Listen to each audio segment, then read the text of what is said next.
ce que tu es, reçois la gloire.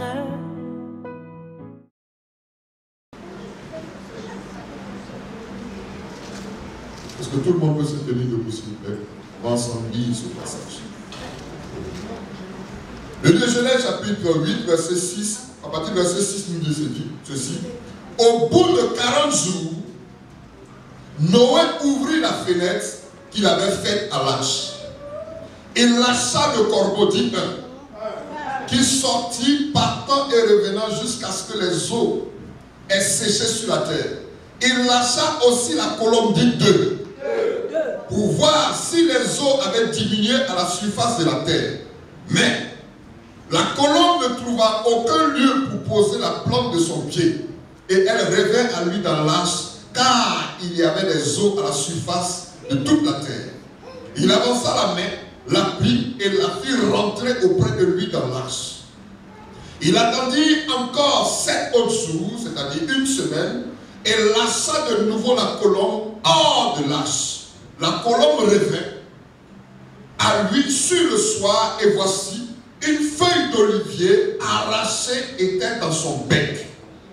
Noé connut. À partir de ce moment, Noé connut. Ainsi que les eaux avaient diminué sur la terre. Il attendit encore 7 autres jours et il lâcha la colombe, mais elle ne revint plus à lui dire ah! Luc le chapitre 13.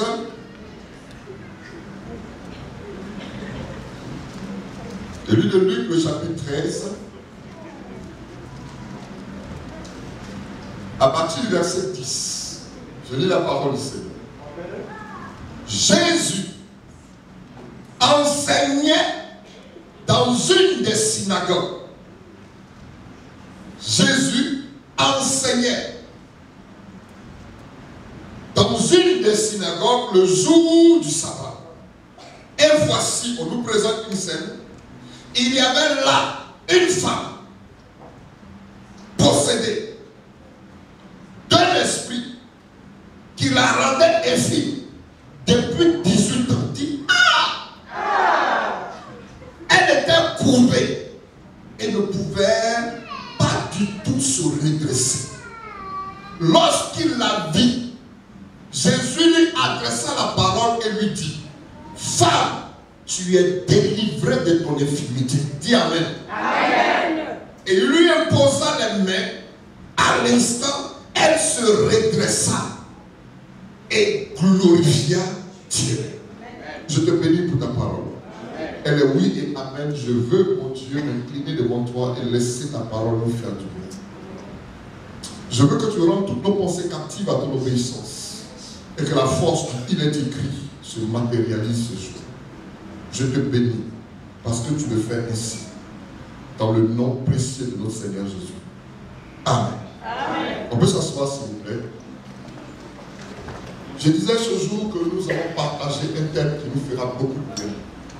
Ce thème c'est le jour où le ciel rencontrera la terre. Vous savez, j'ai connu Dieu. Je me suis approché de Dieu parce que je ne finirais pas de le connaître jusqu'à ce qu'il me le retrouve. Mais la marche avec Dieu va nous amener à comprendre certains aspects de Dieu et de pouvoir valoriser son nom le temps opportun. Qu'est-ce qui se passe? Je me rends compte que ce texte parle de deux histoires qui apparemment n'ont pas le même sens. Mais je crois que si nous ouvrons l'esprit, Dieu nous fera beaucoup de bien ce soir. Amen. J'ai dit amen. Amen. Dieu au commencement, on nous parle de la vie de Noé et on nous parle d'une femme regroupée.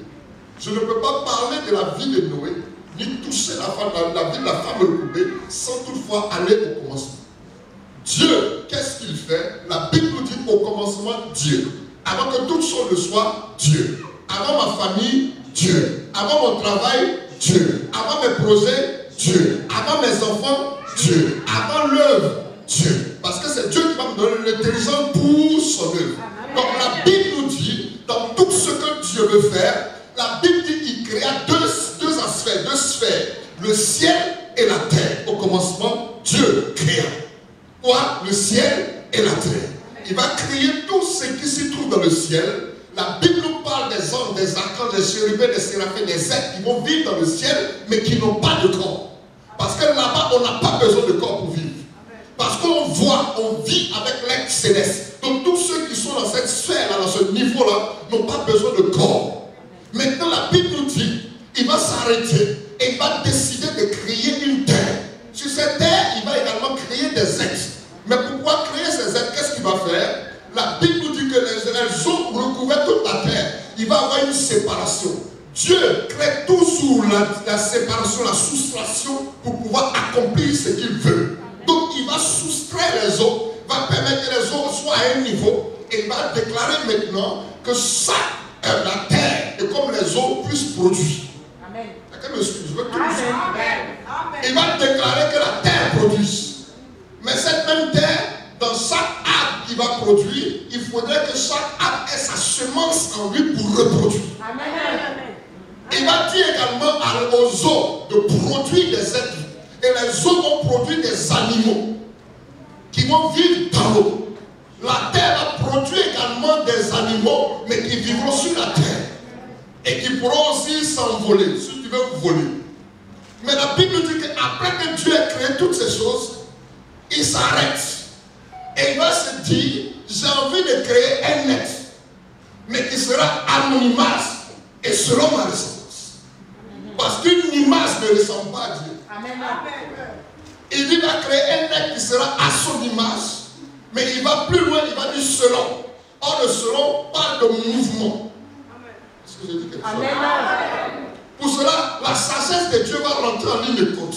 Et je vais poser la question au Seigneur, mais pourquoi est-ce que les choses sont ici? Il va me dire, Yves, au ciel, on sait que je suis Dieu. Amen. Au ciel, toutes les créatures qui sont là reconnaissent ma suprématie. Amen. Et il va dire, je fais du ciel mon trône, amen, mais de la terre mon masque. Amen. Là où il y a trône, il n'y a pas de discussion. Amen. Parce qu'il y a royauté. Amen. Tous les êtres reconnaissent que je suis Dieu. Amen. Mais sur la terre, j'ai envie de dominer. Amen. On ne domine pas avec les mains. On domine avec l'intellect et la possession par les pieds. Amen. Donc je veux posséder, mais à partir de la terre, qu'est-ce qu'il va faire? Donc comme au ciel on reconnaît, il faut que je crée un autre être. Je vais donner l'exemple. S'il crée l'homme, avant qu'il ne crée l'homme physiquement, c'est que l'homme était déjà créé avec Dieu dans le spirituel, dans son esprit. Parce que sur la terre, on a besoin d'un corps. Mais au ciel, on n'a pas besoin de corps. Avant de créer une voiture, la voiture est déjà. Avant de créer une table, la table est déjà. Où? Dans ton esprit. Donc l'homme vivait avec Dieu en haut. Mais là-bas, Dieu est roi. Or, on ne peut pas avoir deux rois. Je dis quelque chose à quelqu'un. Parce que le roi des rois, c'est le Seigneur. Amen. Donc, qu'est-ce qu'il va faire?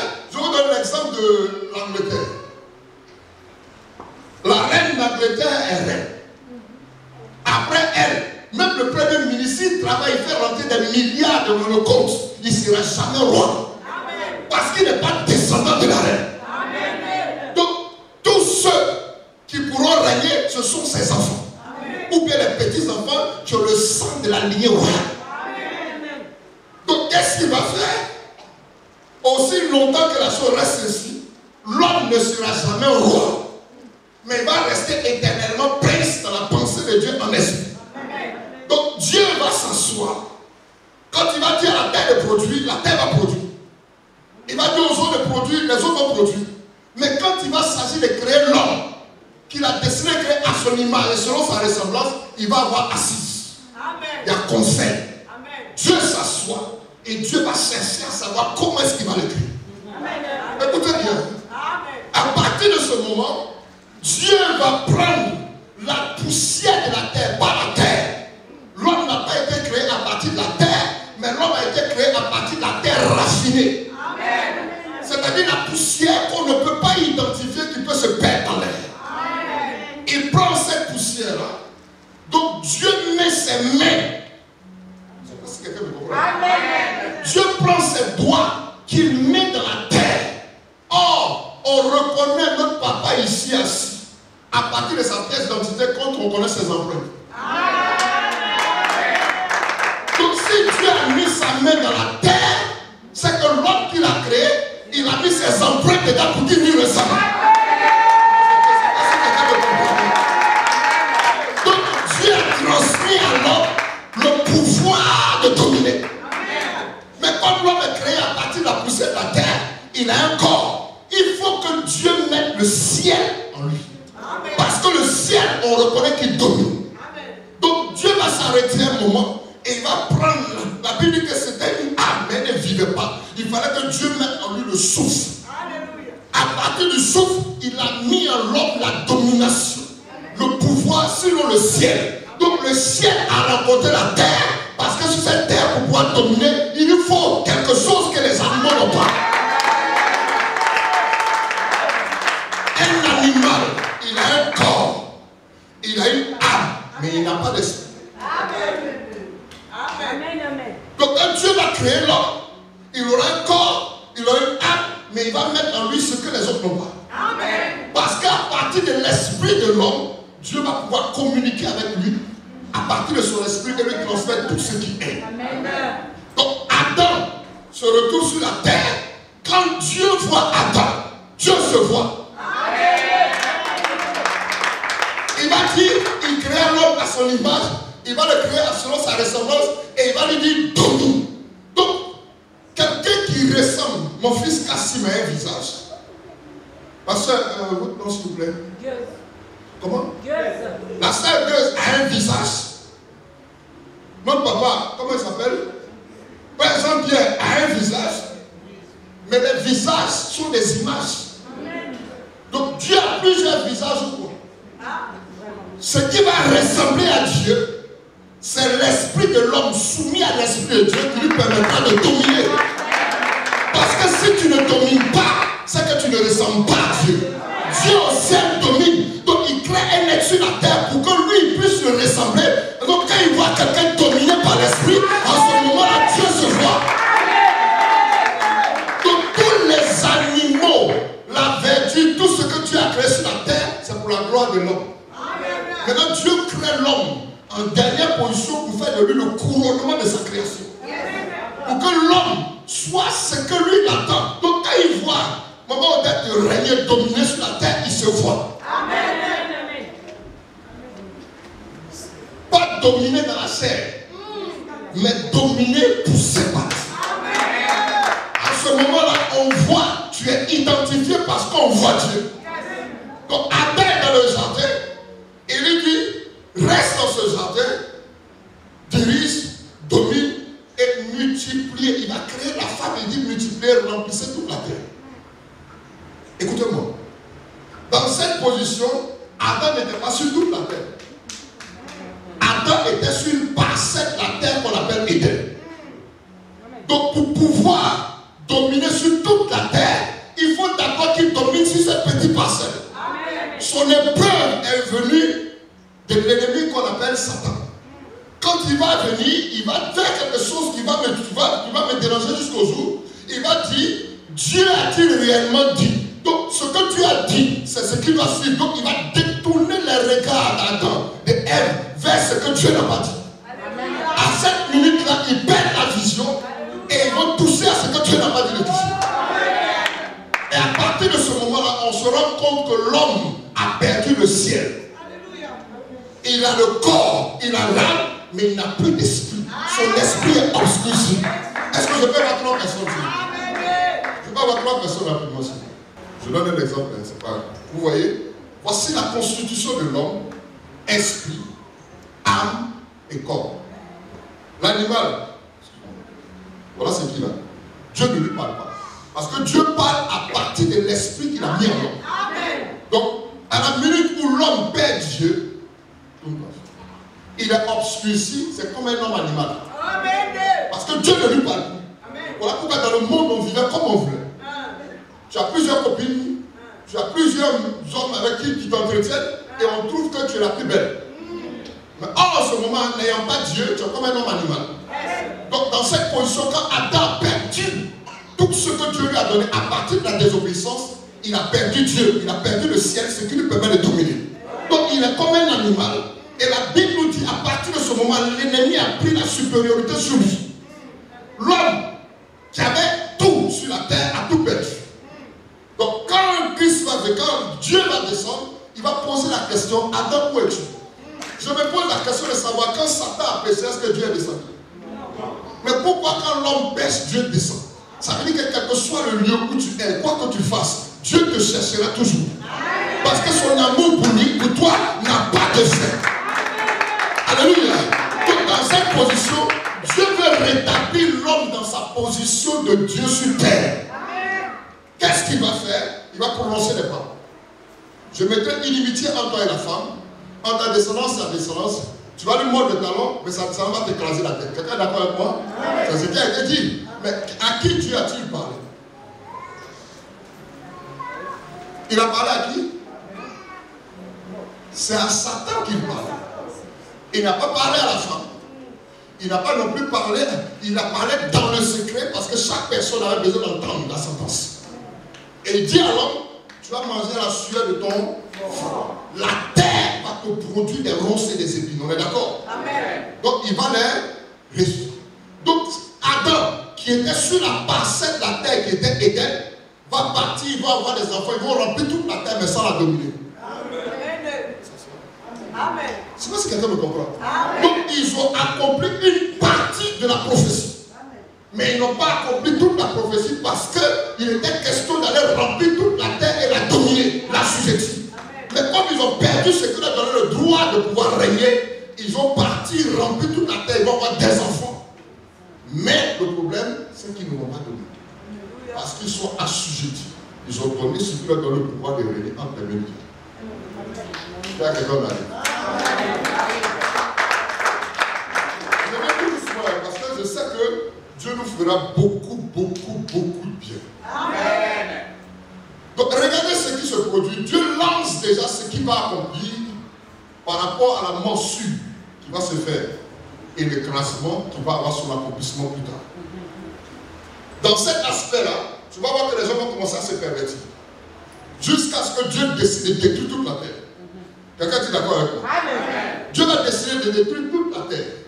Maintenant, le mystère qui va rentrer en ligne de compte, c'est à partir d'un nouveau commencement qu'il va faire. Il décide de détruire toute la terre parce que la terre est pervertie.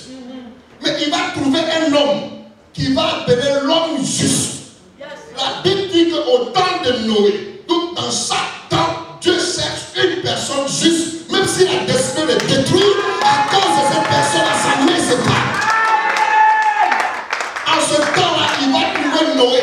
La Bible dit que Dieu a trouvé Noé juste parce que seulement Noé marchait avec Dieu. Amen. Il va venir proposer un deal à Noé. J'ai envie de détruire toute la terre. J'ai déjà arrêté cela. Mais comme je t'ai trouvé un terre, j'ai envie à partir de toi faire un nouveau commencement. Amen. Mais pour que je puisse le faire, il va falloir que toi aussi tu construis une marche. Donc, il donne la pensée de construire, mais Dieu va lui donner les dimensions qu'il faut. Dans ces différentes dimensions, il va permettre qu'une fenêtre soit mise dans l'arche. Parce qu'au moment opportun, la fenêtre va servir.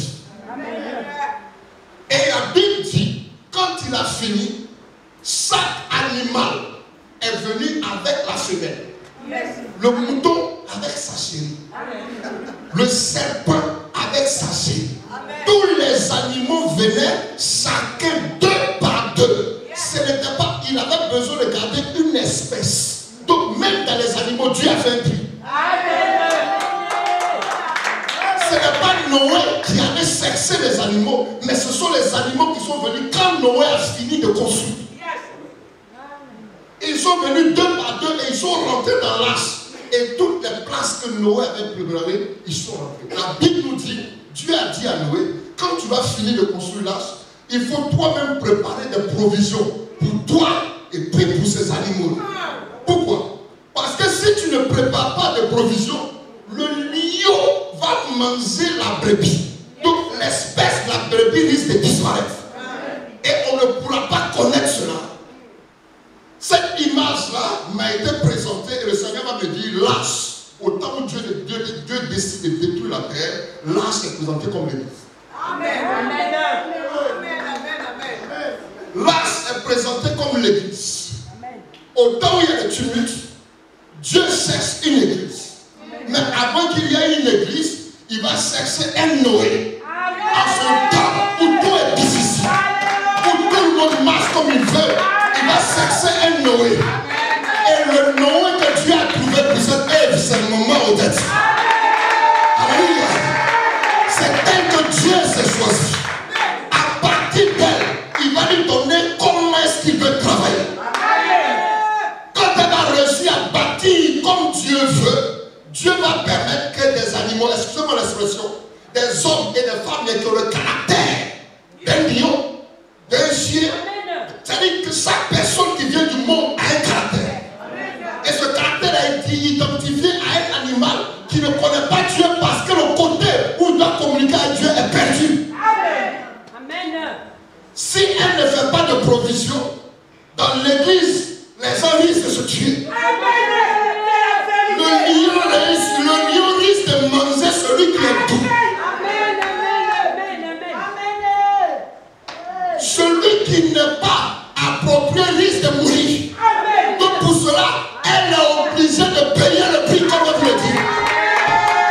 Cela va nécessiter un investissement. Cela va nécessiter un rapprochement avec Dieu. Cela va nécessiter la voix de Dieu pour savoir comment gérer l'œuvre. C'est le rôle que Noé joue. Et quand Noé a fini, quand les animaux sont rentrés, la Bible nous dit que l'arche s'est fermée. À partir du moment où l'arche s'est fermée, ce que Dieu a déclaré va s'accomplir. Et vous constatez que c'est dans ce temps-là que nous sommes, où Dieu a décidé de détruire toute la terre. Et Dieu cherche un Noé. Parce que dans notre temps, il y a beaucoup de semblants de Noé. Ils sont des photocopies, mais ils ne sont pas des originaux. La Bible dit qu'on reconnaîtra l'arbre par son fruit. Or, quand Jésus est venu, il dit, je suis le chemin. Il dit, dans ce chemin-là, tu vas croiser la vérité. Et si tu as su la vérité, tu auras la vie. Donc, quiconque, pour qu'on puisse identifier un enfant de Dieu, ou même quelqu'un qui sait, qui parle, il pourra parler de Dieu, mais en prenant la vérité.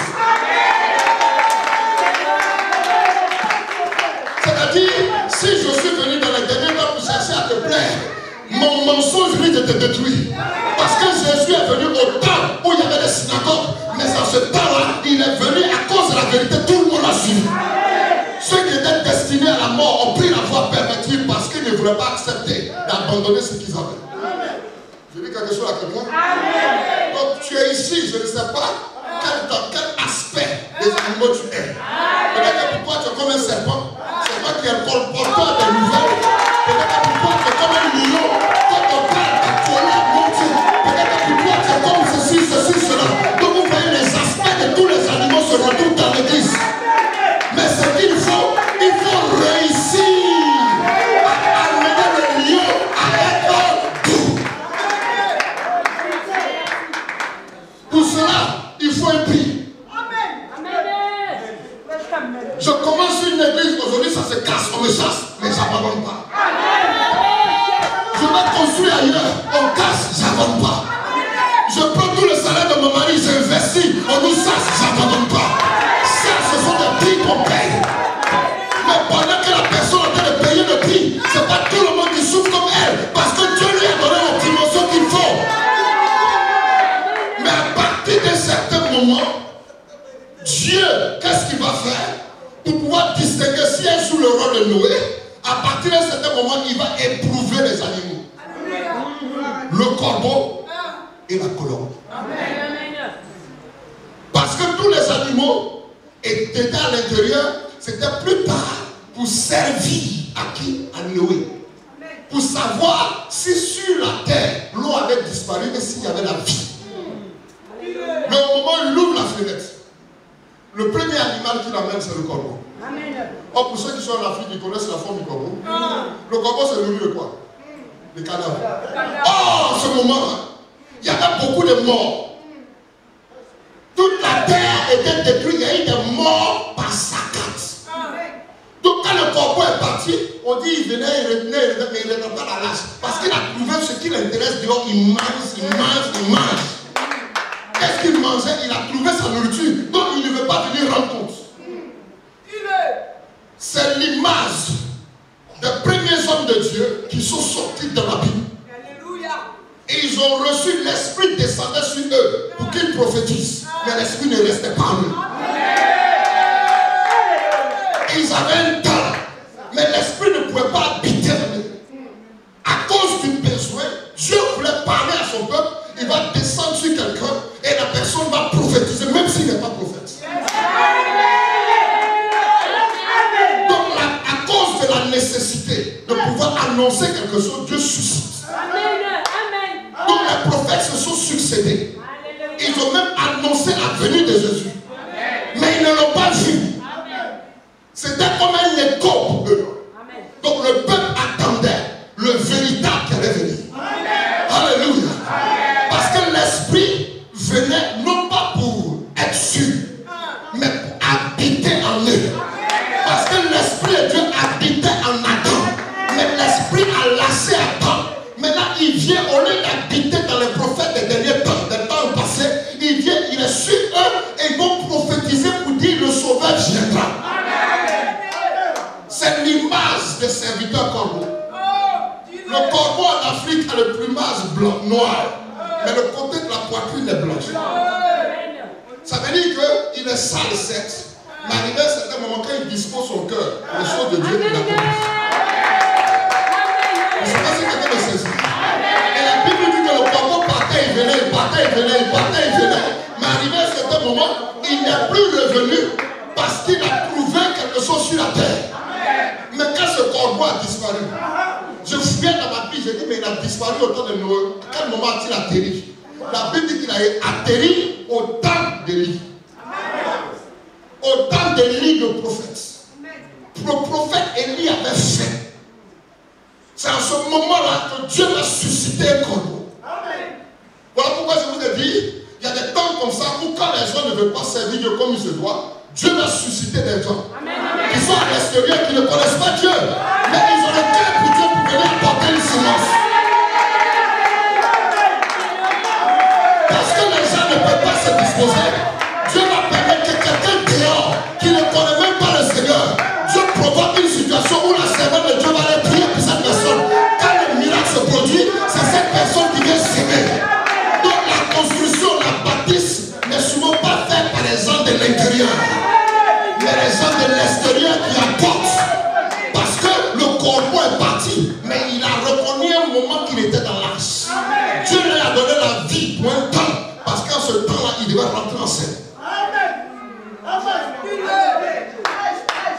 Nous sommes tous, quelqu'un dit on n'a pas besoin d'un corbeau. On n'a pas besoin d'un corbeau. On a besoin des colombes. On a besoin des colombes. Alléluia. Parce que la colombe a le plumage. Son plumage est blanc. On n'a pas dit pigeon, on dit colombe.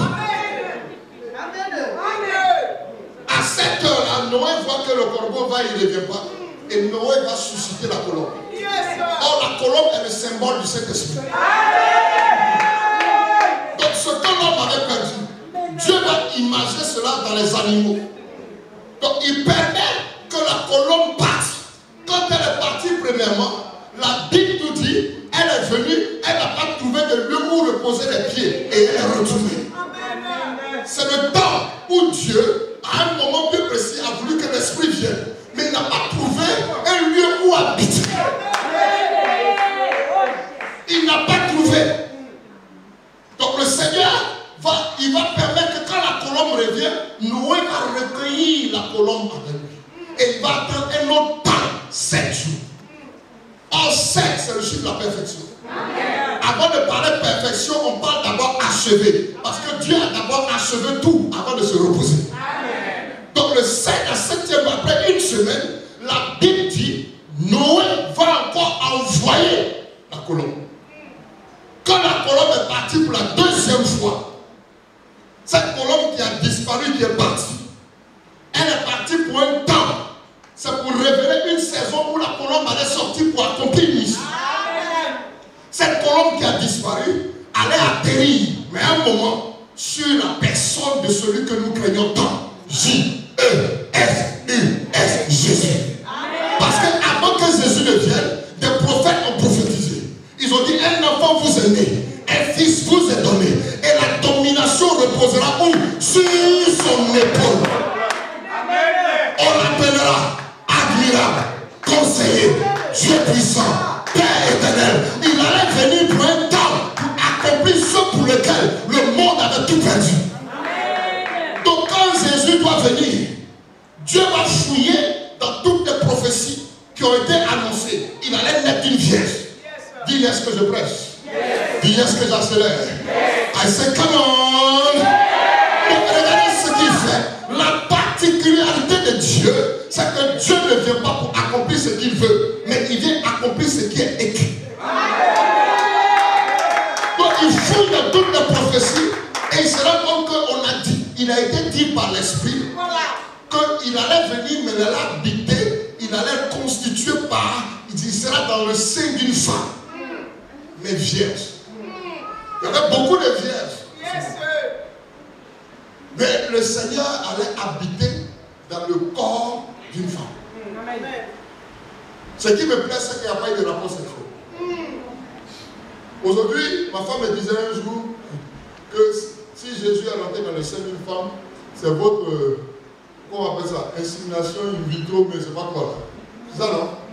L'œuf est déjà fécondé, on prend l'œuf et on met dans le sein. Donc elle n'a même pas contribué. Donc c'est Dieu lui-même qui prend Christ et il le met dans le sein. Parce que la Bible dit que l'homme du Très-Haut couvrit Marie et elle devint enceinte.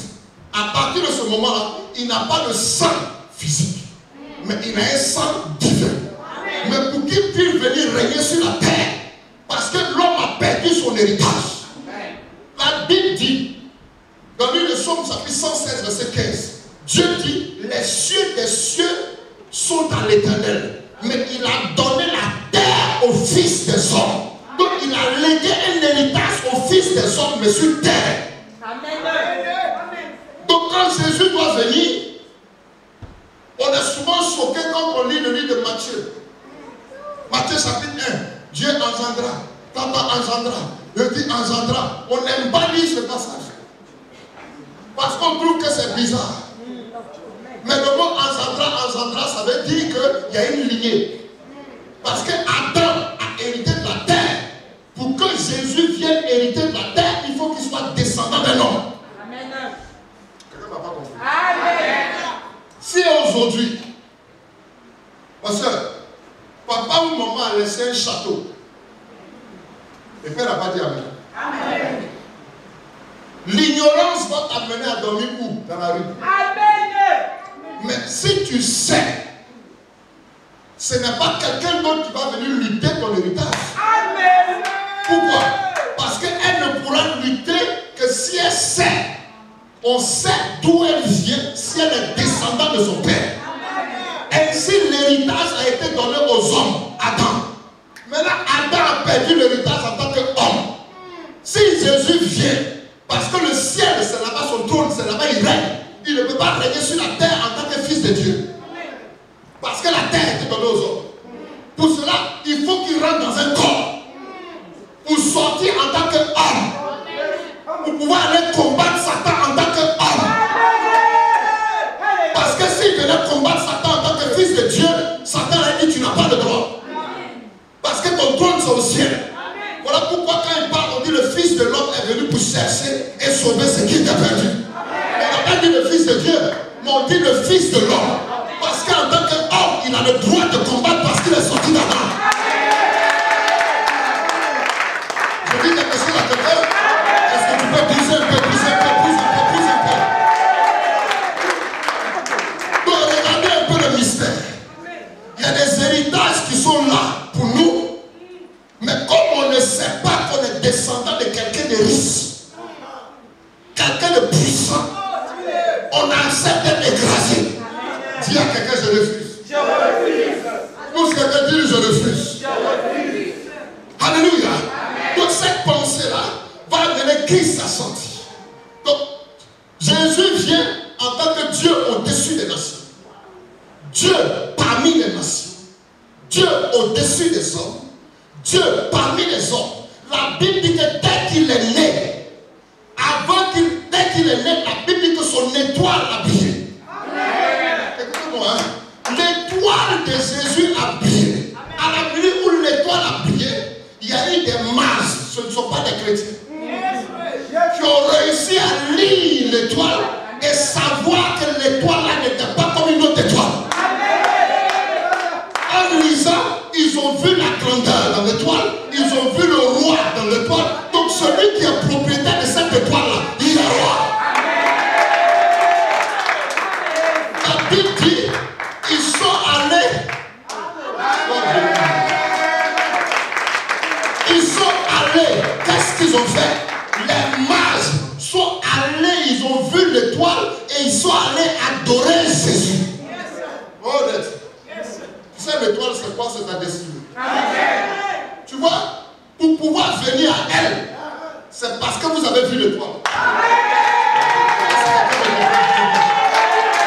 Je ne sais pas si quelqu'un me comprend. Alléluia. Je dis, pour pouvoir aller vers un homme de Dieu, c'est sa destinée qui t'amène vers lui. Parce que s'il n'avait pas vu l'étoile, il n'allait pas partir à Jésus. Donc, ils ne sont pas allés directement à Jésus parce qu'ils ne connaissaient pas Jésus. C'est sa destinée qu'il a révélée. Donc, pour pouvoir croiser quelqu'un et aimer quelqu'un, généralement, on voit ce qu'il va être. La grandeur. Donc, c'est la grandeur qui attire vers toi. Et quand toujours après les hommes de Dieu, à cause de l'étoile, je vais annoncer que ton étoile va briller. Je vais t'annoncer que ton étoile va briller. Je vais t'annoncer que ton nouveau ton étoile va briller. Si tu dis amen, tu prends la bénédiction.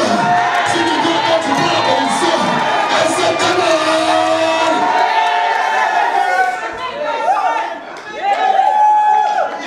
Je dis, si tu dis amen, tu prends la bénédiction. Parce que Dieu va s'arrêter un moment, il va croiser Abraham. Et il dit à Abraham, je t'aime tellement, j'ai envie de faire des choses extraordinaires de toi. Abraham, est-ce que tu peux compter les grains de sang? Abraham commence à regarder. Il dit, ainsi sera ta postérité. Abraham pousse encore. Il dit, Abraham, je t'aime. Est-ce que tu peux lever la tête? Abraham lève la tête.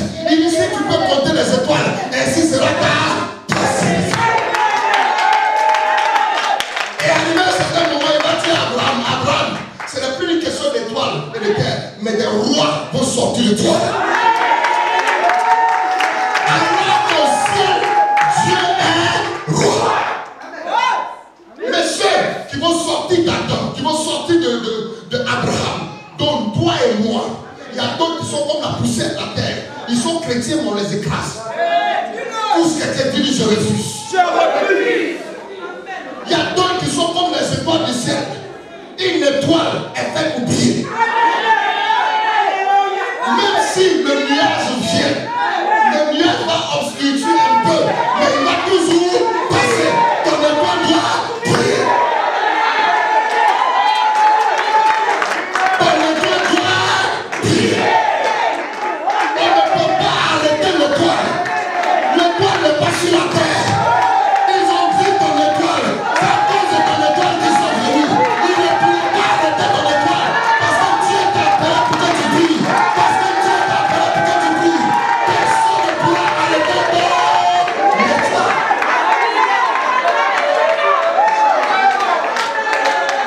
Bouge un peu, bouge un peu, bouge un peu, bouge un peu. J'ai dit personne ne pourra arrêter ton étoile.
bénédiction. Parce que tu as payé le prix. Alléluia. Donc, quand Jésus naît, quelque chose va se produire. Écoutez-moi maintenant. La particularité de Dieu, c'est que Dieu défend toujours ce qu'il dit. Si Dieu sort en dehors de sa parole, il n'est plus Dieu. Dans le jardin, qu'est-ce qui s'est passé? Adam a désobéi. Donc, pour que Dieu puisse introduire Jésus, il va chercher l'obéissance. Qu'est-ce qu'il va faire? La Bible nous dit, à partir de son enfance, il a commencé à confondre déjà quand il rentre dans les synagogues, les pasteurs qui étaient là. Il a commencé à les confondre parce qu'il parlait bien. La sagesse qu'il avait confondait. Mais arrivé à un certain moment, à l'âge de 30 ans, Jésus va rentrer en scène de façon miraculeuse. Il va trouver en place quelqu'un qui baptise, on l'appelle Jean-Baptiste. On est d'accord? Jésus vient à Jean-Baptiste, Jean-Baptiste baptise, mais il baptise des gens pour qu'ils se répandent pour croiser le Seigneur. Maintenant, le même Seigneur qu'ils vont croiser, lui, il vient. Mais il va accepter de se faire baptiser par celui qui baptise du baptême de la repentance, alors qu'il n'a pas péché. Il venait pour s'identifier, parce qu'il fallait qu'il reconnaisse le ministère de Jean-Baptiste. Ça, c'est un. Deux, parce que le corps qu'il avait habité, ce corps-là était appelé à retourner à la poussière. Ce corps avait péché. Donc s'il se répand, il nettoie ce corps par le baptême. À partir de ce moment-là, il a une autre dimension. Mais celui qui va le baptiser, c'est sa créature. C'est lui qui a créé Jean-Baptiste. Mais il doit se faire baptiser par sa créature. Amen, ma fille. Il doit se faire baptiser par sa créature. Donc il va vers Jean-Baptiste. Et Jean-Baptiste va lui dire non, ce n'est pas à moi de te baptiser. C'est à toi plutôt. Donc Jean-Baptiste lutte avec lui. Jésus lui dit, laisse faire, qu'on accomplisse ce qui est convenable. Dans d'autres versions, qu'on accomplisse ce qui est écrit. Donc Jésus est venu pour accomplir le il est écrit. Écoutez ce qui se passe. Jésus rentre en scène. Il accepte de se faire baptiser. On est d'accord? En ce moment-là, la Bible dit que la colombe devait retourner, elle est retournée avec quoi? Avec une feuille d'olivier dans la bouche. Donc la colombe n'est pas encore retournée. Quand elle est venue la deuxième fois, elle va jouer son rôle.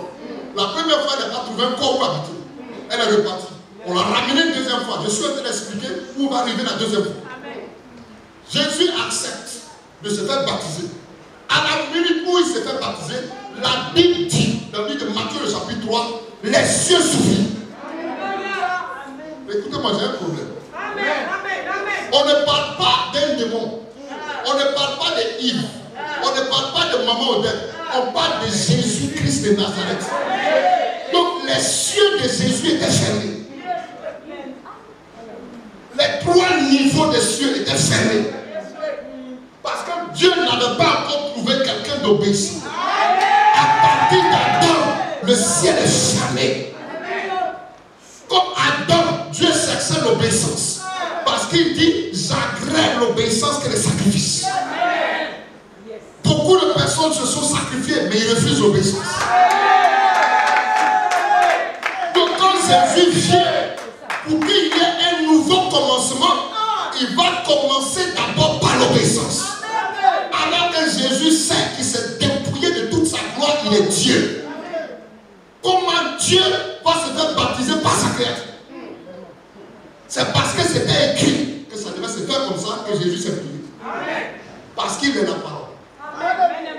Donc dès qu'il accepte d'être baptisé, la Bible dit les cieux s'ouvrent. Le premier ciel dans lequel nous sommes, le deuxième ciel où se trouve le trône de Satan, c'était fermé. Et le troisième ciel où Dieu devait le bénir était fermé. Tant qu'il n'avait pas accepté d'obéir à la parole, les cieux ne pas s'ouvrir. Donc dès que les cieux s'ouvrent, la Bible dit, la colombe, l'esprit descend sur lui sous forme d'une colombe. La Bible dit, l'esprit descendu sur lui sous forme d'une colombe. Donc j'ai présenté la colombe comme le symbole du Saint-Esprit. Et la Bible nous dit, à partir de ce moment-là, quand vous allez lire Matthieu chapitre 3, la Bible nous dit, à partir de ce moment, le Père dit, celui-ci n'est pas mon enfant, celui-ci n'est pas ma copine, celui-ci n'est pas mon bras droit, mais celui-ci est mon fils. Parce que quand il y a obéissance, on voit le fruit, c'est un fils. Il dit, voici, celui-ci est mon fils, en qui j'ai mis. On ne met pas en un enfant, mais on met en un fils. On donne à un fils. On déploie en un fils. On investit dans un fils. Celui-ci est mon fils bien-aimé, en qui j'ai mis, il dit quoi? Toute mon affection. C'est-à-dire comment la manière dont j'aime les hommes. J'ai mis ça en lui pour qu'il réussisse ça. La Bible dit qu'à partir de ce moment-là, qu'est-ce qui s'est passé? L'esprit est descendu sur lui. Et l'esprit l'a conduit où? Dans le désert. Le Saint-Esprit n'est pas descendu sur lui pour le conduire où? Pour que tout réussisse. Il a conduit où? Dans le désert. Quand tu rencontres Dieu et que l'esprit descend sur toi, il va d'abord éprouver ta personne. L'esprit, quand on vous dit que Dieu va vous utiliser, Dieu ne commence pas comme ça avec vous. L'esprit tombe sur vous. C'est à partir de ce moment que tu commences à avoir des problèmes avec ton mari. Des problèmes avec ta femme.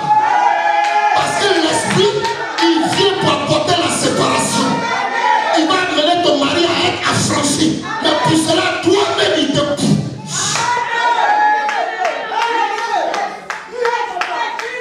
Il va te...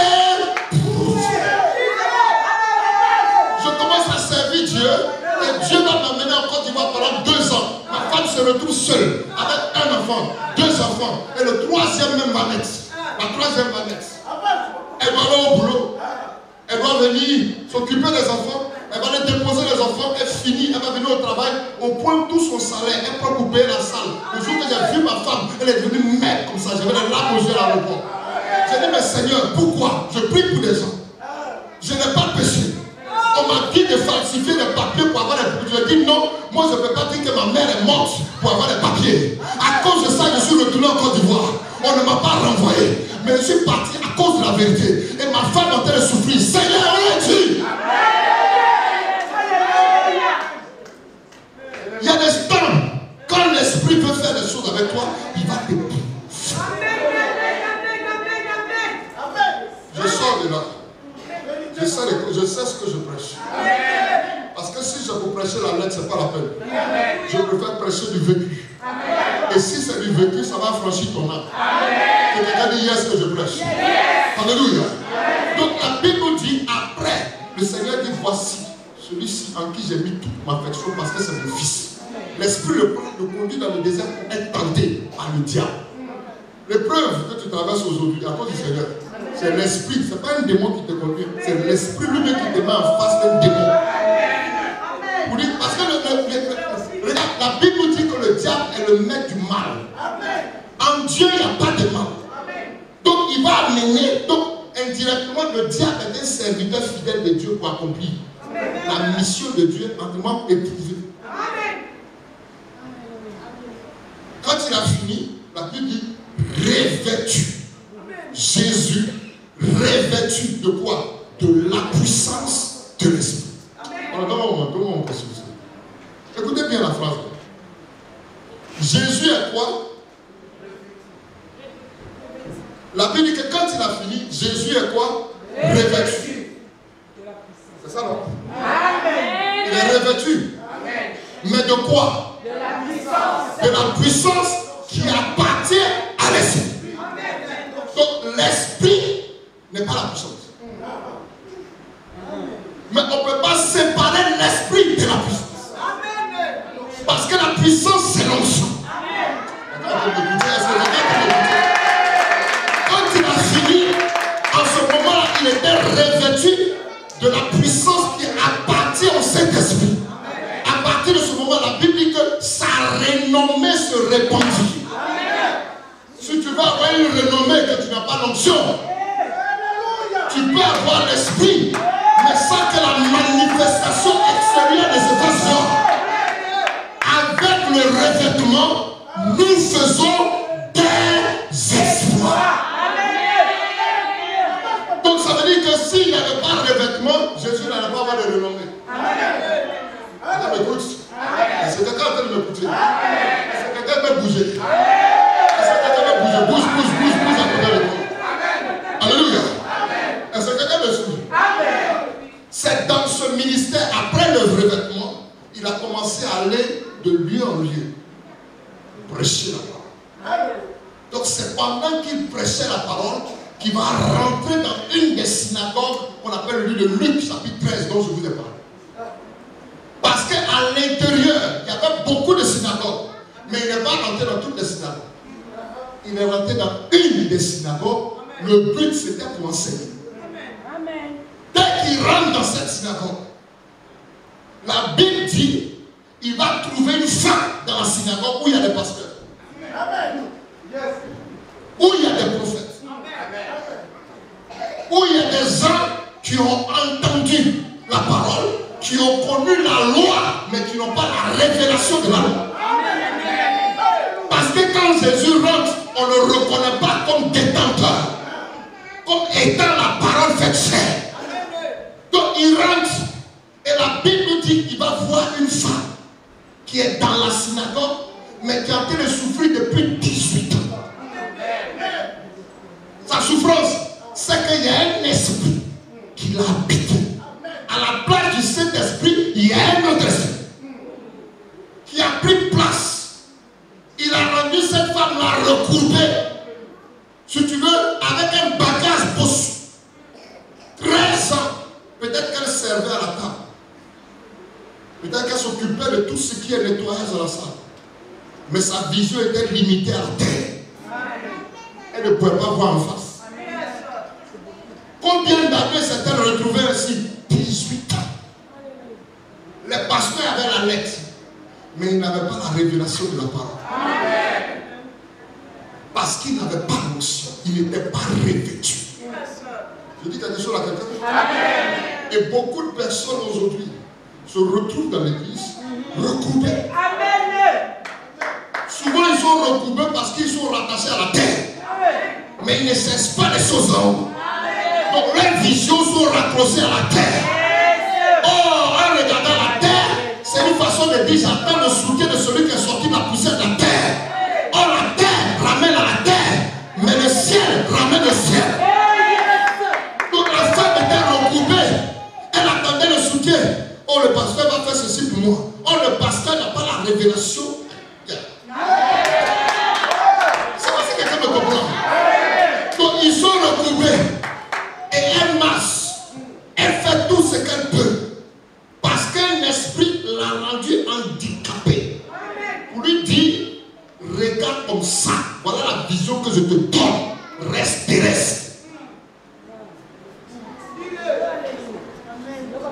Quand Jésus rentre, il n'a consulté ni la chair, ni le sang. Parce que Jésus va venir à une heure. Il va venir à un moment bien précis. La Bible dit que ce temps, cette heure était capitale. Je dis quelque chose à quelqu'un? Cette heure-là était capitale. Est-ce qu'on peut acclamer le Seigneur pour les gens?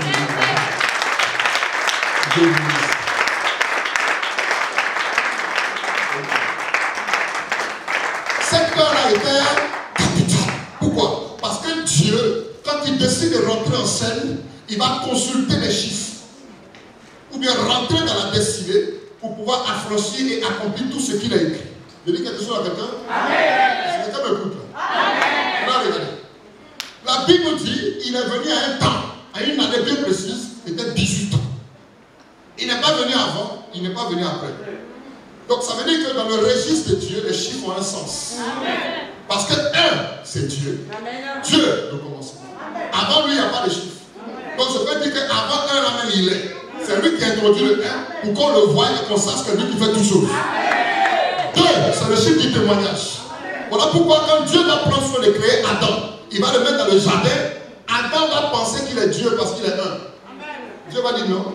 Il va créer une femme pour que la femme soit deux pour lui témoigner qu'il n'est pas Dieu.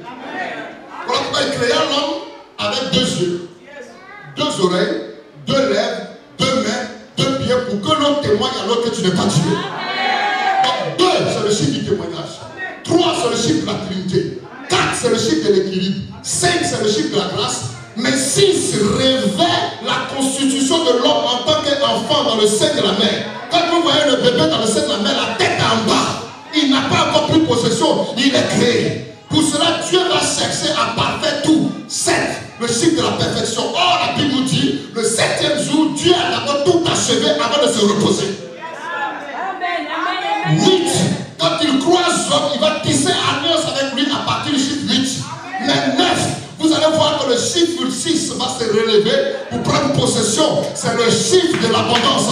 C'est le chiffre de 9 ans où Dieu décide d'abonder tout. Ne regardez tout alors. Voilà pourquoi 10, j'appelle le chiffre 10 le chiffre de la mort. Dieu va présenter 10 commandements. L'homme ne peut pas réussir, il y a la mort. Partout il y a 10, il y a 10. Il y a 5 folles, il y a 5 vierges, 5 folles. On parle des vierges folles, celles qui devaient rentrer et d'autres qui sont. Donc dans les 10, on ne trouvera pas quelque chose de parfait. Voilà pourquoi Dieu, quand il vient, il va dire pourquoi tu ne prennes pas la mort. Donne-moi 1, qui est le commencement, et puis garde l'abondance qui est 9. Voilà pourquoi il lui demande la 10.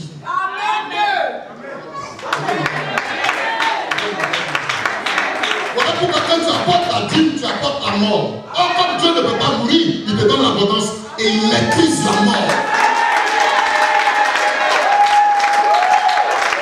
Donc quand tu prends la dîme et que tu n'apportes pas la dîme, tu appelles la mort sur toi. La mort de tes finances. Les problèmes commencent à frapper partout. Je ne sais pas si quelqu'un me quitte, je ne sais pas si quelqu'un me quitte. En agissant ainsi, on appelle la mort.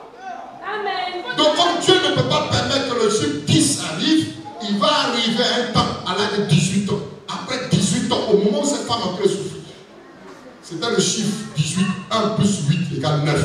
C'était le temps, le relèvement de cette femme. Il a consulté les chiffres. Quand il est arrivé, il a dit à 10 femmes, le temps est arrivé où aujourd'hui le ciel va rencontrer la terre. Il lui a dit ta vision est trop restée terrestre. Il a dit femme, soit redressée, soit délivrée de son infidélité. Ma vision de cette femme a changé. Parce que le ciel va rencontrer pour que quelque chose de nouveau se produise. C'est dans le parcours du Seigneur. Au moment où il a été revêtu, et la Bible dit que Christ partit de contrée en contrée, des miracles supérieurs. Mais il va dire à Pierre et Jean, je ne suis pas venu pour les miracles. Le but pour lequel je suis venu, c'est pour mourir. Amen. Pierre est choqué. Tous sont choqués. Chacun se pose la question.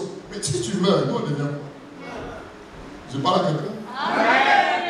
Donc le mystère de la feuille d'olivier dans le bec de la colombe va rentrer en scène.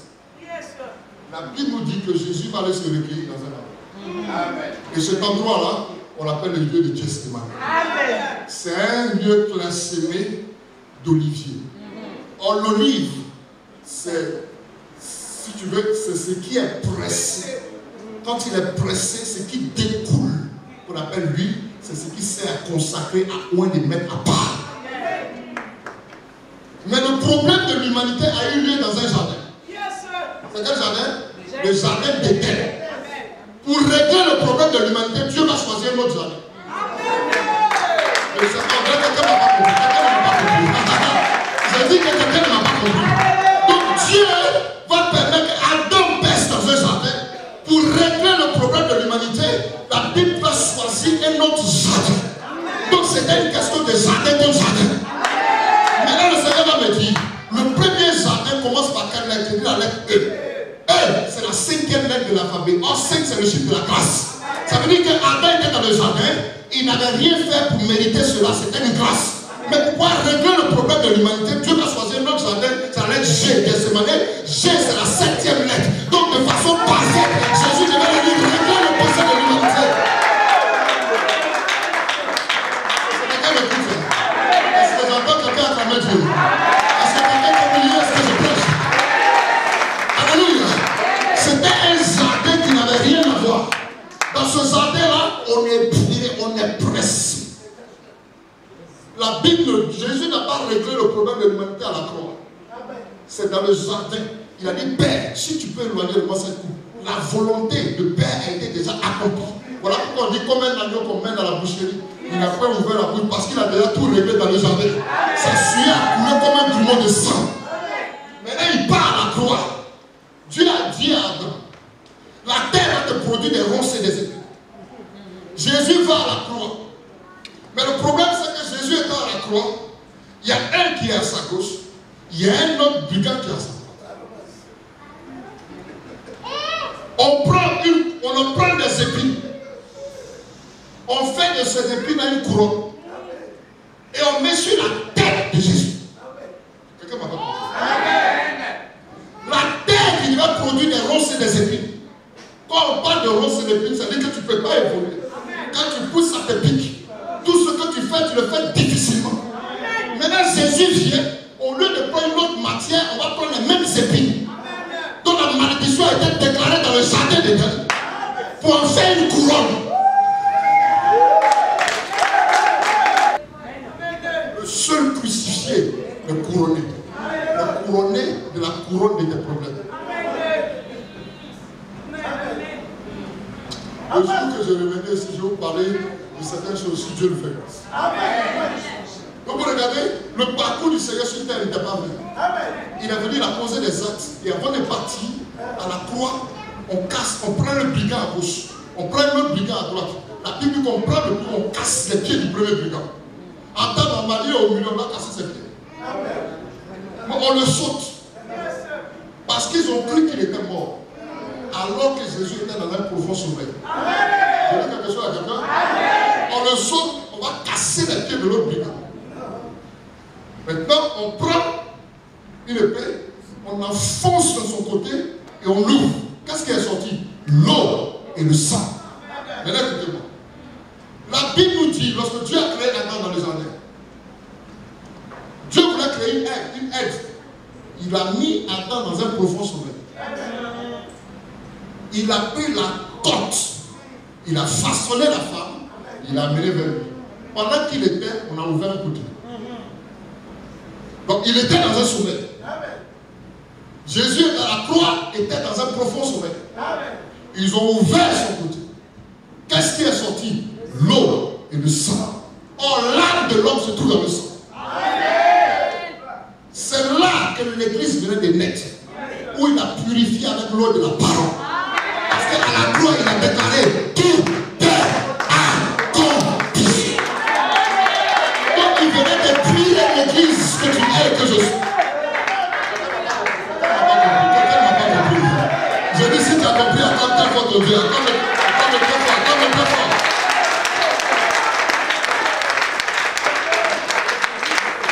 Et la Bible dit, quand il a fini, il a déclaré une parole à ses disciples et Jésus va aller sur la montagne des Oliviers. Jésus a décollé sans ascenseur. Comme la colombe qui est partie.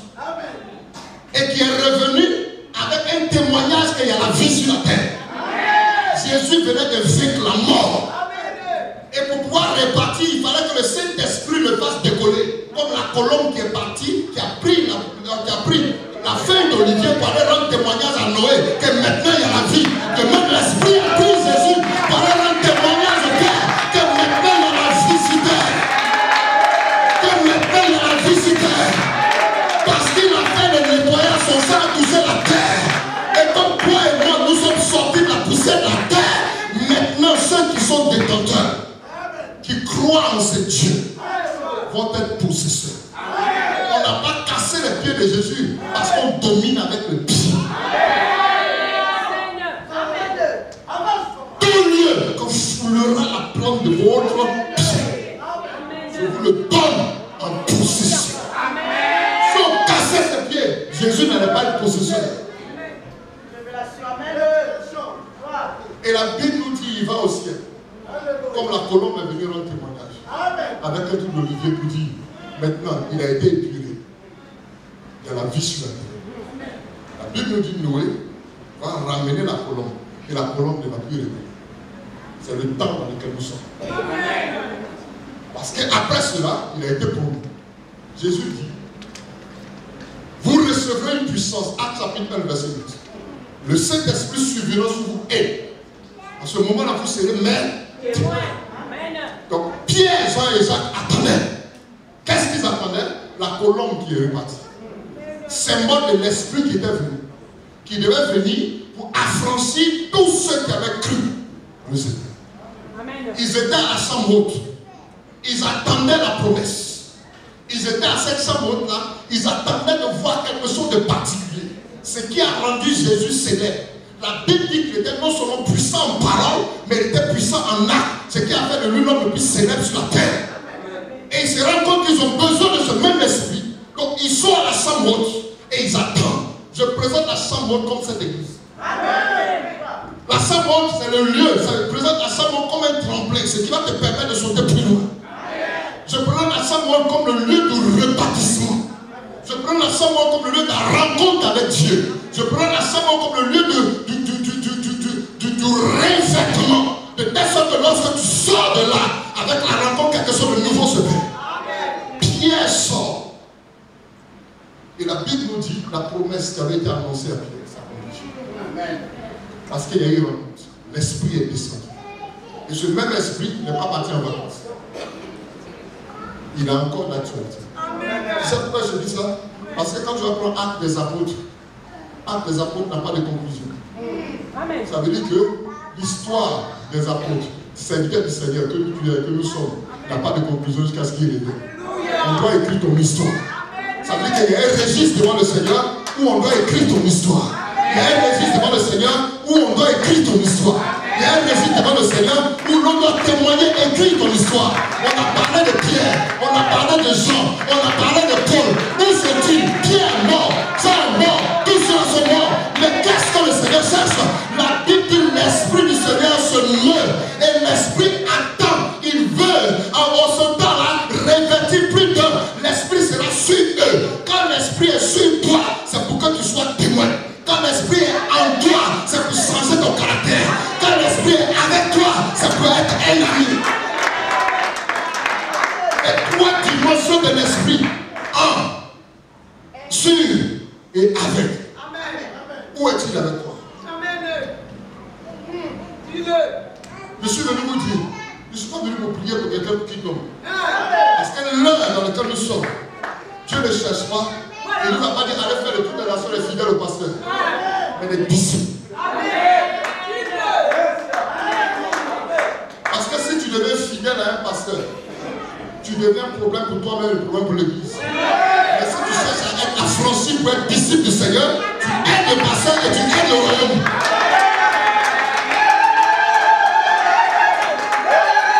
J'ai dit tu aides le pasteur et tu aides le royaume. Parce que c'est une question de royaume sur terre. On est représentant légal de Dieu sur terre. Adam était positionné sur la terre pour dominer. Donc quand Dieu voit Adam, il se voit lui dominer au ciel. Et Adam perd. Mais l'Esprit est revenu pour te permettre de reprendre tout ce que tu peux dire. Amen. Amen. J'avais 2 mois de conversion que le Seigneur a commencé à m'épater. J'ai commencé à avoir des résurrections de mort. Le Seigneur me dit, je ne t'ai pas appelé pour ça. Parce que je veux t'envoyer pour former une armée. Amen. Tu vas prêcher la puissance de ma parole. Je vous parle, c'est le niveau 5e. Ce n'est pas le niveau qui fait, mais c'est ta foi. Et la rencontre que tu cherches avec Dieu. Parce que si tu n'associes pas à la puissance, la révélation ou bien la parole elle-même, tu ne cherches pas à être formé. Tu risques de tuer plus d'hommes. Amen. Amen. Amen. Amen. Amen. Il me dit, tu vas parcourir les nations. Il dit, Seigneur, tu m'envoies en France. Déjà parle le français. Comment je vais m'arranger pour toi? Il me dit, tu me cherches, je suis dans ma part. Et si cette parole peut affranchir, c'est moi qui sonne. J'ai le cœur de l'homme, le cœur des autorités, comme un courant d'eau entre ma main. C'est moi qui l'incline. Toi, fais ma part et tu verras si je suis pas toi. Il Tu sais ma part et tu verras. Si je ne suis pas Dieu. Comme cette femme qui a été redressée, le Seigneur veut que tu changes de vision. Que ta vision soit céleste. Alors que je veux vous dire que tous ici, vous n'avez pas la vision. Voilà la détentrice de la vie. Donc, si vous êtes des hommes et des femmes de la vision, c'est vous qui devez mener à bien cette vision. Donc, si je ne m'investis pas, je suis dans le décor. Voilà l'erreur. Je peux avoir toute l'onction du monde, ressusciter des morts. Mais tant que je suis ici, je suis sous une vision. Tu peux guérir dehors, il n'y a pas de problème. Une fois que tu franchis le seuil de la porte et que tu sais que tu es de cette communauté, tu es sous. Avec Dieu, il permet toujours des soustractions. Additionner pour qu'il y ait multiplication. Il dit l'homme quittera son père et sa mère et s'attachera à Dieu. C'est à partir de là qu'il y a multiplication. Dieu te soustrait de ta famille, tu vas venir trouver quelqu'un sur place. Il va t'additionner. Il ne peut pas avoir deux visions. Avec Dieu, c'est 1 plus 1 égale à 1. Tu ne comprends pas ça là, tu es dans le décor. Moi, j'ai servi l'homme. Je vous parle là, j'ai servi l'homme. Parce que le 1 Samuel chapitre 3 m'a affranchi. La Bible dit que le jeune Samuel servait l'Éternel devant Élie.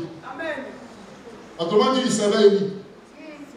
Mais la Bible dit que la vision, la parole, tout ça était rare. Mais le jeune Samuel avait sa tête où se trouvait l'as de l'Éternel. Donc ça veut dire que le jeune Samuel manifestait, il pouvait manifester la puissance. Et la Bible dit qu'il a entendu la voix de Dieu, mais il ne connaissait pas Dieu. C'est le sacrificateur Élie qui va lui dire, si l'Éternel, tu entends la voix, il faut dire Éternel, j'écoute. C'est lui qui va donner le secret du ministère pour qu'il rentre. Beaucoup cherchent à rentrer avant le temps. Je ne sais pas pourquoi je ouvrais cette parenthèse.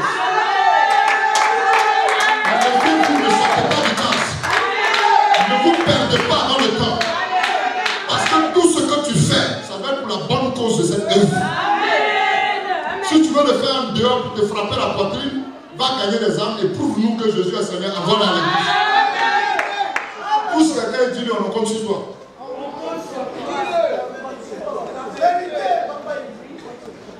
Touche-le et dis-lui, on compte sur toi. Et en ce jour, le ciel est venu rencontrer la terre. L'Esprit de Dieu est venu te rencontrer, toi, homme terrestre.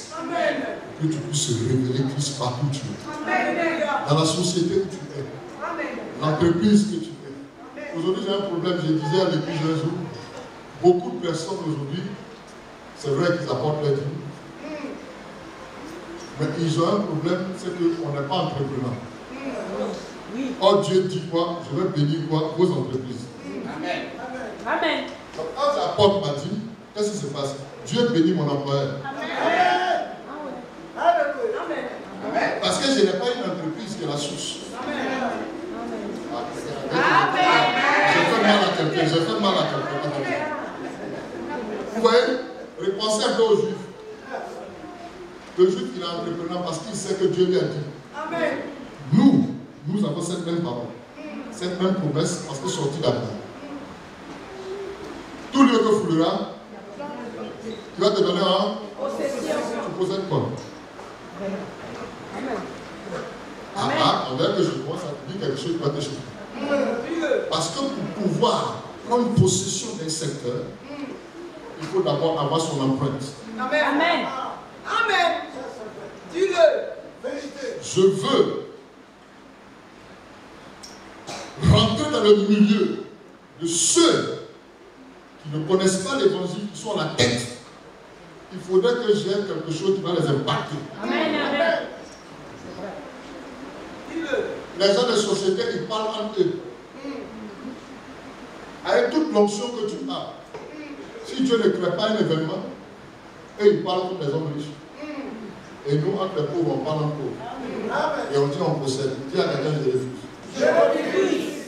Parce que si tu lui présentes ce que tu entreprends, il bénit. Voilà pourquoi je vous ai dit Dieu ne rend pas riche. Mais Dieu bénit. Parce que c'est la bénédiction de l'Éternel qui est en ici.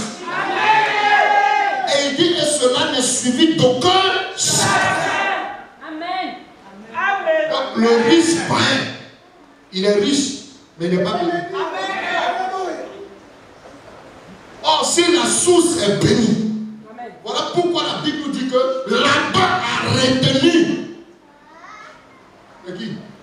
Jacob. Parce qu'il savait que tant que Jacob était là, lui mangeait. Parce que Jacob est béni. Donc tout ce que Jacob touche est béni. Et ça prospère.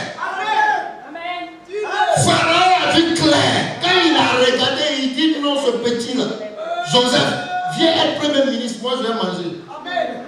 Et c'est pas si quelqu'un me comprend. Donc ça veut dire qu'aujourd'hui, on doit sortir du système de dépendance. On doit être indépendant, mais à l'autorité de Dieu, parce qu'on lui présente quelque chose qu'on construit avec lui.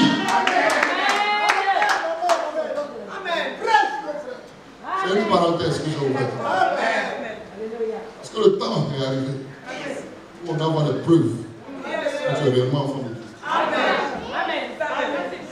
Ces preuves-là sont des signes. Or, qui manifeste ces signes? C'est l'esprit. Il y a quelqu'un, on va mettre une pause. On va mettre une pause. On va mettre une pause. On va mettre une pause. Alléluia. Je peux vous donner un mot. La Bible nous dit dans l'Apocalypse. Arrivé à un certain moment, le jour où on devait ouvrir le livre de cette eau, la Bible nous dit qu'il y a eu une pause dans le ciel de 30 minutes. Tu parles à quelqu'un? 30, c'est le milieu d'une heure. Quand on parle de 30, c'est dit le temps où l'obscurité a régné. Mais il y a un autre temps où Dieu doit régner. Et ils ont régné sur toi depuis un temps. Voilà pourquoi, quand on lisait ce texte de la femme recourbée, il y a une parole qui avait été déclarée par qui? Par Salomon. Salomon dit dans l'Ecclésiaste chapitre 1, verset 15, il n'y a rien de recourbé qui ne peut être redressé. Qui a parlé? C'est un homme. Donc Dieu veut démontrer qu'un homme ne peut pas parler puis contrecarrer ce que lui a dit. Voilà pourquoi Jésus vient pour redresser la femme pour dire à Salomon tu es menteur. Parce que tu es un homme. Donc les hommes ont parlé sur toi. Et ils ont dit il n'y a rien de bon qui peut sortir. Qu'est-ce qu'ils ont dit te concerne? Et qu'est-ce que tu as touché qui aujourd'hui ta vision qui reflète le contraire de ce que tu dis? Amen. J'étais gangster, j'étais prêt à aller braquer une banque quand Jésus m'a parlé. Quand tu sais d'où tu viens, tu sais où tu t'en vas. Je dis la vie de quelqu'un, l'espérance ne repose pas sur les circonstances ou sur des gens, mais sur le caractère de Dieu. Si tu comprends le caractère de Dieu, tu évolues. Voilà pourquoi je disais un jour, servir un homme de Dieu, on est souvent habitué, on veut recevoir l'onction. C'est une chose, je dis oui. Mais le plus gros danger, c'est qu'on oublie le caractère de l'onction. Beaucoup de jeunes gens sont avec nous, vont se retrouver à aller prier pour quelqu'un à cause de la grâce que l'homme de Dieu a. Et c'est sa communion avec Dieu, si tu veux, il va créer des ondes. Donc comme je suis dans le sillage de cette personne, je marche. Quand je sors, je peux prier comme il prie les miracles au Père. Mais je ne connais pas le caractère de comment est-ce qu'elle a eu ça. Cela nécessite un puits. Donc beaucoup meurent sans connaître le caractère. Pourtant, ils font la même chose que leur père.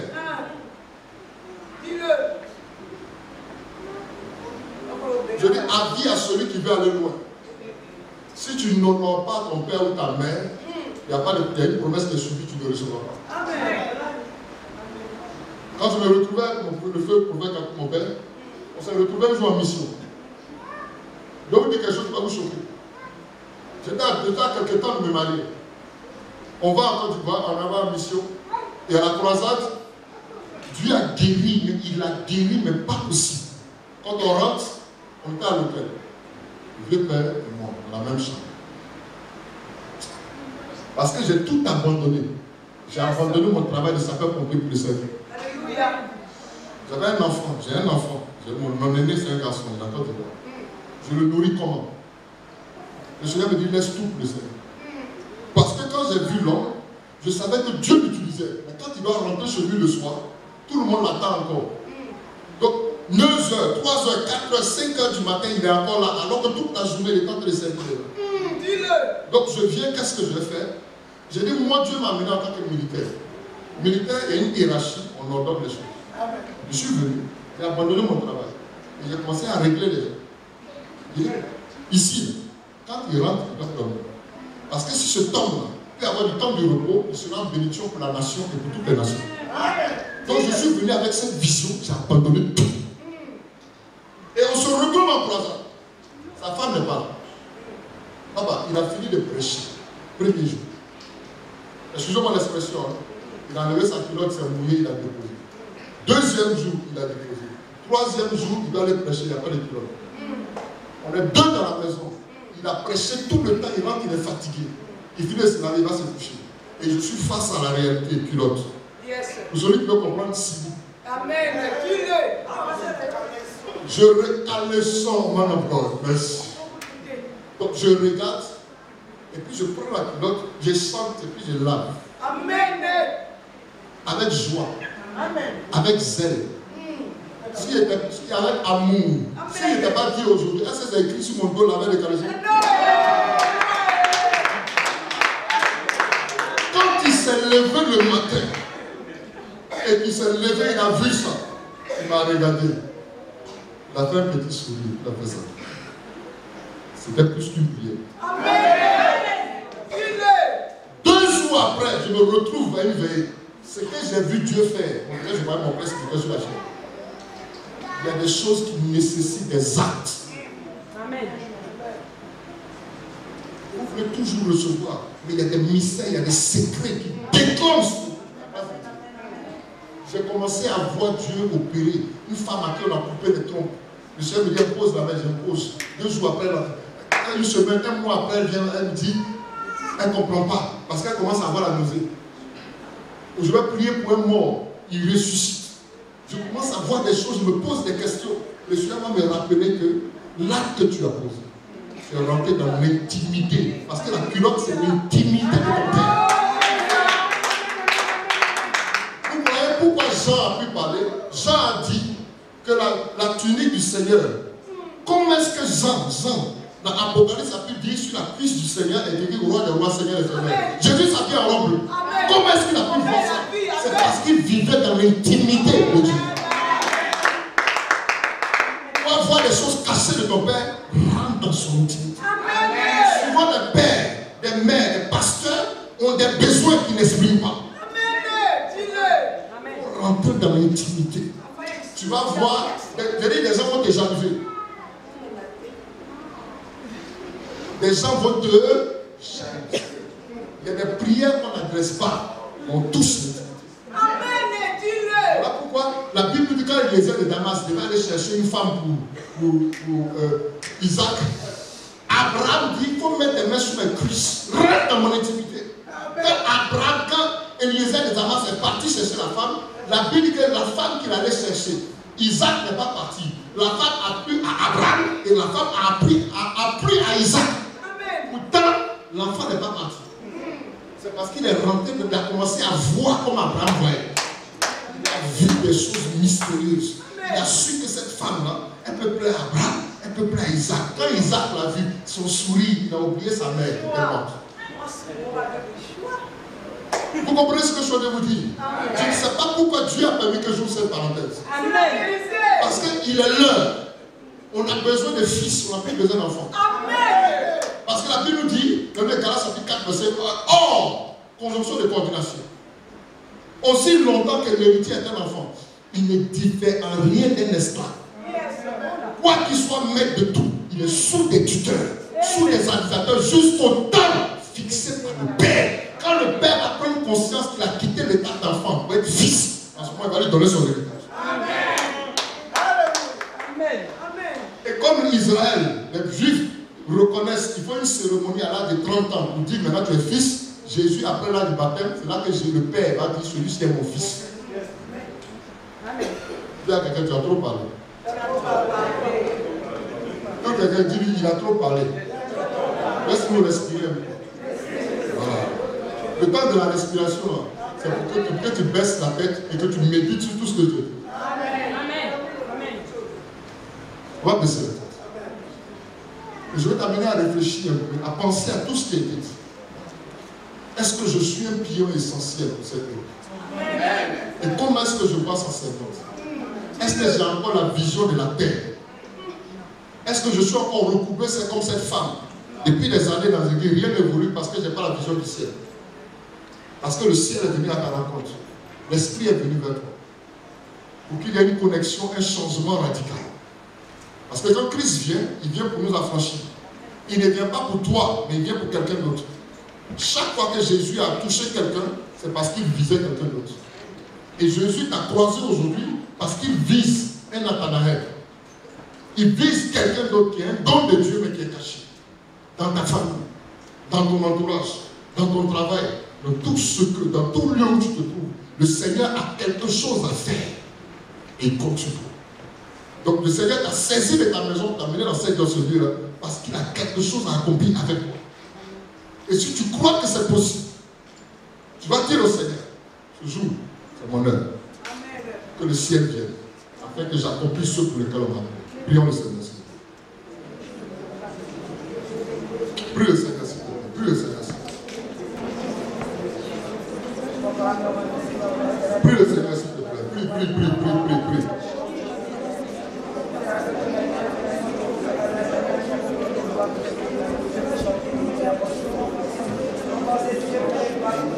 Prie le Seigneur, mon frère. Parle à Dieu. Dis à Dieu que je suis fatigué d'être au même stade. J'ai besoin que quelque chose de nouveau se passe. Parle à Dieu, s'il te plaît. Le Seigneur est venu ce jour pour te restaurer et pour rétablir cette alliance de Dieu. Pour te repositionner parce que c'est encore possible, c'est ton temps.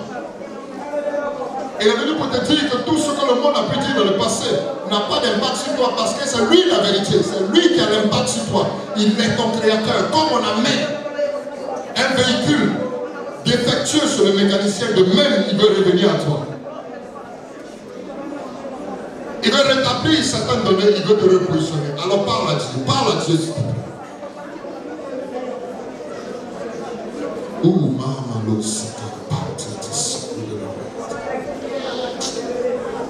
que ta grandeur s'exprime, Seigneur. Que ta force donne l'équilibre dont tu as besoin, Seigneur. Que l'humanité témoigne, Seigneur, de la réalité de ta gloire.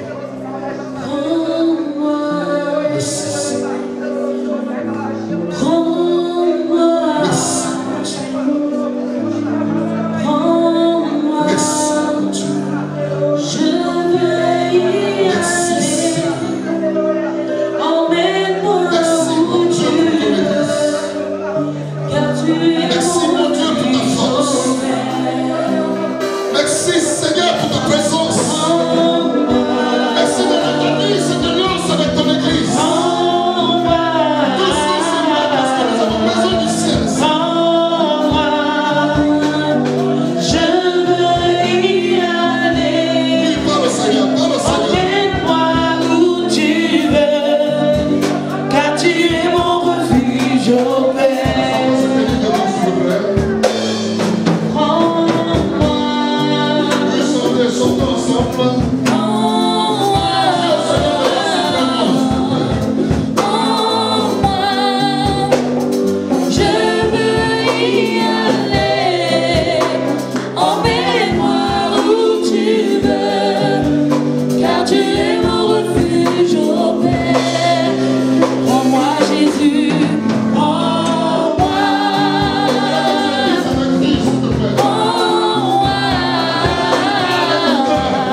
qui veulent véritablement s'investir pour cette œuvre, s'engager, donner de leur temps, de leur cœur au Seigneur pour que cette œuvre évolue. Ceux qui sont appelés à un ministère ou alors qui veulent faire quelque chose de particulier dans cette œuvre, je vais vous demander de vous approcher. Si tu sens que tu es affaibli et que tu as besoin d'aller de l'avant, je vais te demander d'approcher.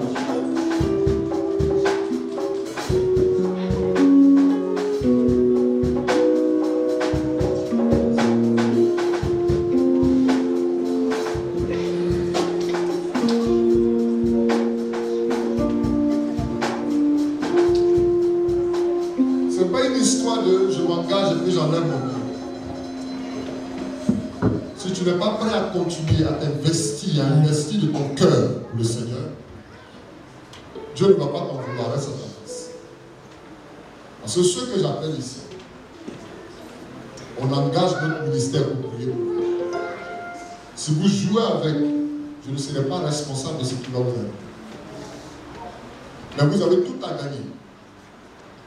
Parce que si Dieu est avec cette œuvre, et je crois qu'il est, il répondra favorablement. Vous avez des besoins, Dieu aussi a un besoin. Amen. Dieu a un rêve. Amen. Vous avez des rêves. Amen. Si vous réussissez à interpréter le rêve de Dieu, il interprétera le vôtre. Amen. Pharaon a eu 2 rêves. Joseph en a eu 2. Quand Joseph a interprété le rêve de Pharaon, Pharaon lui a donné son hauteur. Donc vous avez des besoins. Et l'Église, autrement dit, la servante de Dieu a des besoins. C'est que cette œuvre puisse prospérer. Elle a besoin de piliers. Les gens sur qui elle a compté. Et ces hommes et ces femmes, nous sommes prêts à prier pour vous. J'engage mon ministère. Elle va engager son ministère. Et je crois que Dieu répond toujours favorablement. Si vous faites vos pas, vous ne pas des fois fourni. Vous savez pas, je n'ai pas le droit, si je peux me permettre cette expression, si je veux rentrer dans l'aspect du message que j'ai prêché, de vous imposer. Je dis bien dans le cadre du message que j'ai. Dans d'autres contextes, je peux vous imposer la vie. Si je suis en association, quand on me lance à vous, c'est pour m'appuyer sur le message qui est écrit. Et ce qu'elle souhaiterait pour vous, en le déclarant, je crois pour ma part que Dieu le fera. Et quand Dieu agira dans votre vie, si vous êtes infidèle, vous restez tout père. Mais si vous êtes fidèle, vous allez voir le fruit de la fidélité et de l'obéissance, comme Jésus l'a reçu. Seigneur, je veux t'appeler.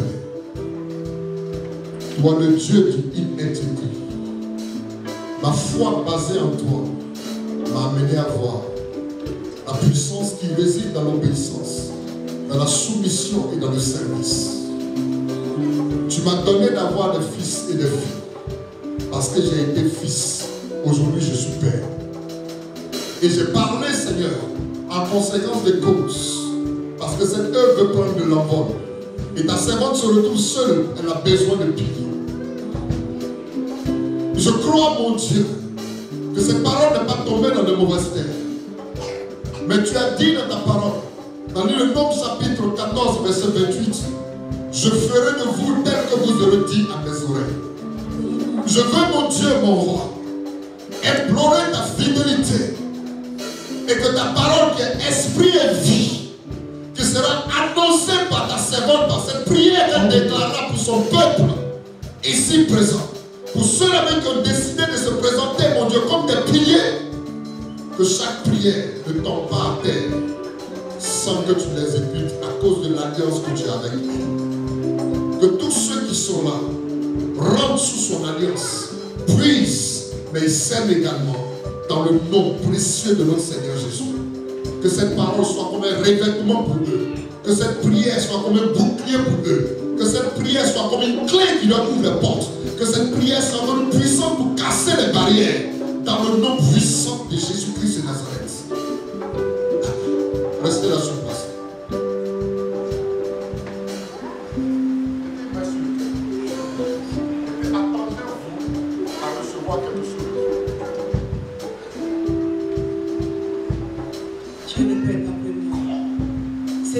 possible. Répète avec moi, mon frère, ma soeur. C'est encore possible. Ce soir. D'obéir à ta parole. C'est encore possible. D'accepter mes faiblesses. C'est encore possible de faire ta volonté.